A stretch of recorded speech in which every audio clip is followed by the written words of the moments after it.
Atlantic ocean दुनिया का दूसरा सबसे बड़ा समुंदर जो धरती में 106 मिलियन स्क्वायर किलोमीटर एरिया पर फैला हुआ है। साफ अल्फाज में बात की जाए तो पूरी दुनिया का 20% जमीनी हिस्सा इस समुंदर से ढका हुआ है। यानी यह समुंदर इतना बड़ा है कि अगर इसमें इंडिया जैसी 32 और अमेरिका जैसी 10 कंट्रीज भी डाल दी जाएं तो फिर भी इसमें कुछ जगह बाकी बच जाएगी। इतने बड़े समुंदर में अगर कोई शिप या बोट गलती से भी खो जाए तो उसका मिलना इम्पॉसिबल होता है, क्योंकि इस समुंदर में तूफान और शार्क्स का खतरा रहता है। लेकिन आज हम एक ऐसे शख्स की रियल स्टोरी सुनेंगे जिसने बगैर बोट और किसी आइलैंड पर कदम रखे बगैर शार्क्स के एरिया में कोई 10-20 दिन नहीं बल्कि पूरे 76 दिन तन्हा गुजारे। स्वागत है आपका फिश टीवी चैनल की एक और नई वीडियो में। आज हम ये तो जानेंगे कि इस शख्स ने 76 दिन इस खौफनाक समुंदर में कैसे गुजारे, लेकिन इससे पहले ये जान लेते हैं कि ये शख्स कौन था और ये इतने बड़े समुंदर में करने क्या गया था। ये स्टोरी है स्टीवन कलेहान नामी शख्स की,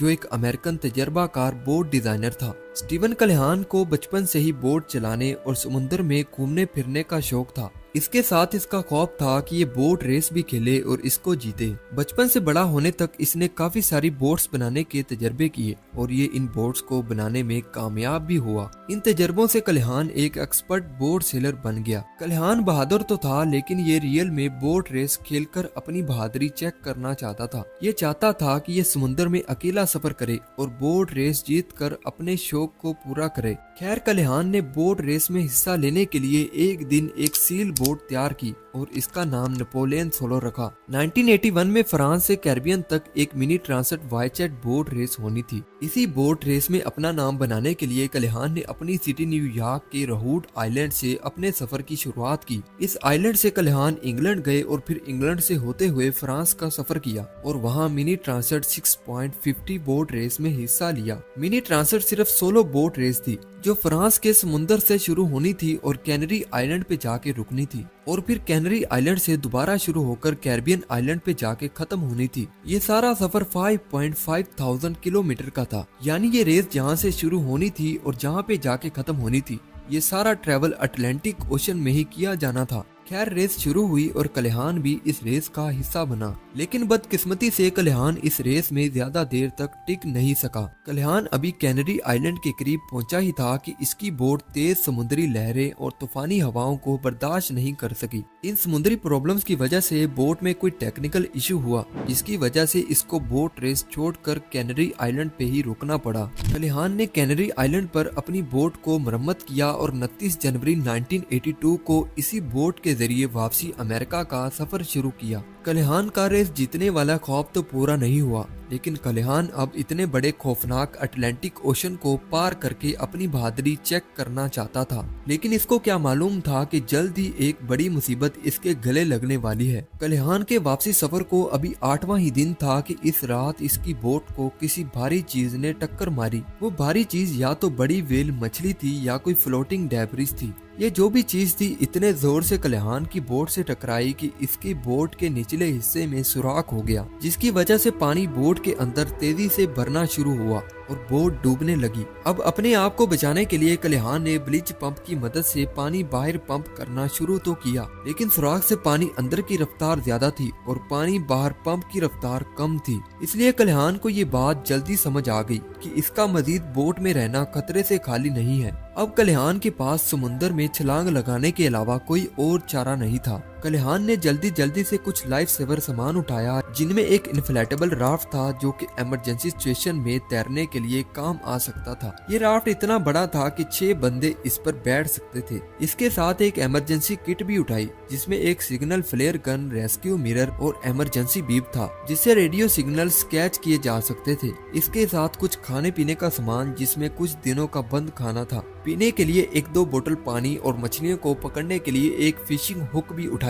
इसके साथ सर्वाइवल के लिए pocket knife, torch, duct tape और पैचेस और एक smart solar water purification machine भी उठाई। ये सब कुछ लेकर कलेहान ने समुद्र में छलांग लगा दी और इन्फ्लेटेबल राफ्ट को फुलाकर इसके ऊपर सहारा ले लिया। कलेहान ने अपनी नेपोलियन सोलो को अपने सामने ही डूबते देखा, वो बोट जिससे ये बहुत प्यार करता था। खैर, बोट डूबने के बाद अब ये अकेला अटलांटिक ओशन में रबड़ राफ्ट पर बैठकर तैरने लगा। कल्याण ने सोचा कि ये इस राफ्ट की मदद से बहुत जल्द अपने घर पहुंच जाएगा, लेकिन इसको क्या मालूम कि कुछ और बड़ी मुसीबतें इसकी ही तरफ आने वाली हैं। खैर, कल्याण के रबड़ राफ्ट पर जब 15 से 20 दिन गुजरे तो इसके पास जो खाने का सामान था वो टोटली खत्म हो गया। कल्याण अब मायूस होने लगा कि ना तो दूर दूर तक जमीन और ना इसके पास खाना और ना रहने के लिए प्रॉपर प्लेस थी। अब जिंदा तो रहना था और जिंदा रहने के लिए कल्याण ने फिश हुक का इस्तेमाल करके मछलियां पकड़ना शुरू कर दी। कभी इसकी हुक में मछली फंसती और कभी नहीं। जब इसको खाने के लिए मछली ना मिलती तो ये परिंदों को पकड़ता और जिंदा खा जाता। उन परिंदों को जो बेचारे इसकी रबड़ राफ्ट को सेफ प्लेस समझकर यहाँ लैंड करते थे। अगर परिंदे भी ना मिलते तो ये मछली की बकिया हड्डियां खा कर भी गुजारा करता। कभी कभार तो कल्याण राफ्ट के निचले हिस्से पर उगने वाले बार्निकल्स को भी खा जाता। कल्याण के पास जो खुद का पानी था वो तो कब का खत्म हो चुका था। अब ये समुद्र से पानी भरता और वाटर प्यूरिफिकेशन मशीन के जरिए इसको साफ करके पीता। इस मशीन में एक प्रॉब्लम थी, वो ये कि ये एक टाइम में कम से कम पानी प्यूरिफाई कर सकती थी, इसलिए कल्याण को कम से कम पानी पर गुजारा करना पड़ता। कभी कभार अगर मशीन के पानी से गुजारा ना होता तो इसको समुद्री खारा पानी ही पीना पड़ता और कभी ये बारिश का इंतजार करता और बारिश के पानी को डोल में इकट्ठा करके पीता। बारिश भी बहुत कम होती और सोलर वाटर प्यूरिफिकेशन मशीन भी कभी कभी काम करना छोड़ जाती, इसलिए कल्याण को ज्यादातर खारा पानी ही पीना पड़ता। अटलांटिक ओशन में दिन की धूप इतनी तेज थी कि कल्याण को ये धूप सुई की तरह चुभती।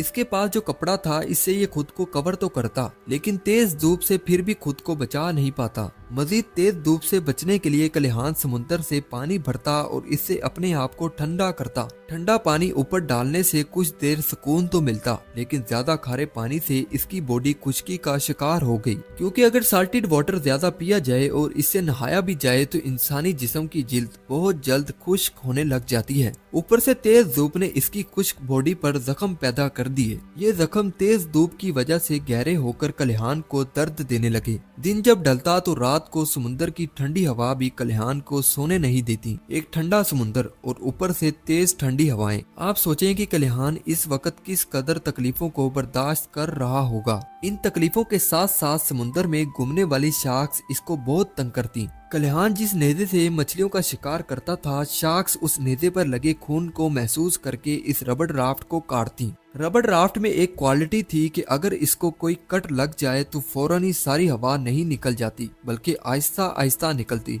लेकिन फुल हवा निकलने से पहले ही कल्याण कटी हुई जगह पर टेप पैचेस लगा देता, और अगर कभी हवा ज्यादा ही निकल जाती तो कल्याण इसके अंदर हवा भरता। इतनी हार्ड कंडीशन के ना तो दिन को सुकून और ना रात को सुकून, और ऊपर से दिन ब दिन इसको प्रॉपर खाना ना मिलने की वजह से जिस्म में कमजोरी। कल्याण का जिस्म दिन ब दिन कमजोर से कमजोर होकर सुकड़ता गया और साथ कल्याण ने अपना दिमागी तवाज़ुन भी खोना शुरू कर दिया। कभी कभी तो इसको चीजें डबल से ट्रिपल और ऐसी चीजें नजर आती जो थी ही नहीं, और कभी ये समुद्र में अकेले खुद से ही बातें करता रहता, और कभी कभी तो अपनी फैमिली को इमेजिन करके उनसे भी बातें करता। कल्याण की हालत इतनी संगीन हो गई कि इसको हर तरफ मायूसी ही मायूसी दिखाई देने लगी। काफी दिन गुजर चुके थे, ना तो इसको कोई रेडियो सिग्नल मसूल हुआ और ना इसके ऊपर से कोई हेलीकॉप्टर गुजरा जिसे ये मदद के लिए पुकार सके। बस अब इसको मौत ढूंढने ही वाली थी, लेकिन खुशकिस्मती से मौत से पहले इसको किसी और ने ढूंढ लिया। कल्याण का समुद्र में भटकते हुए 76वां दिन था कि इसका राफ्ट तैरते तैरते ग्वाडालोप आइलैंड के करीब जा पहुंचा।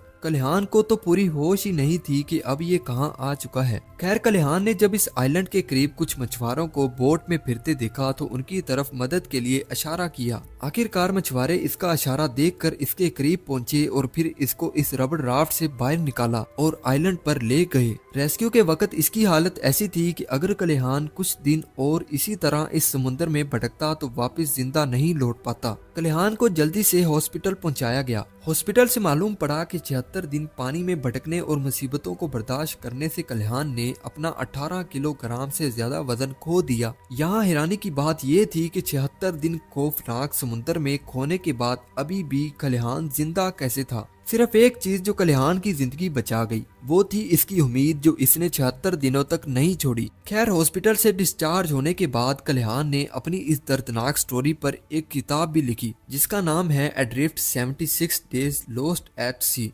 1986। बस यही थी आज की स्टीवन कल्याण की रियल स्टोरी। आप लोगों को ये स्टोरी कितनी पसंद आई कमेंट सेक्शन में जरूर बताइएगा। और हाँ, आप लोग सब्सक्राइब नहीं करते। मुझे हर वीडियो बनाने में 15 से ज्यादा दिन लगते हैं। मुझे आपसे सिर्फ आपके प्यार और सपोर्ट की जरूरत है। आप लोग अपना प्यार दिखाने के लिए इस वीडियो को ज्यादा से ज्यादा लाइक करें और अपनी सपोर्ट दिखाने के लिए नीचे बने व्हाइट कलर के बटन को क्लिक करके सब्सक्राइब कर दें। और अगर ऐसी मजीद और मजे की वीडियोस देखना चाहते हैं तो हमारे चैनल फीस टीवी को जरूर विजिट करें। और एक और बात, ये वीडियो अपने दोस्तों के साथ भी शेयर करें ताकि वो भी ऐसी वीडियोस देख कर लुत्फ अंदोज हो सके। अपना और अपनी फैमिली का ख्याल रखिए। मिलते हैं अगली वीडियो में।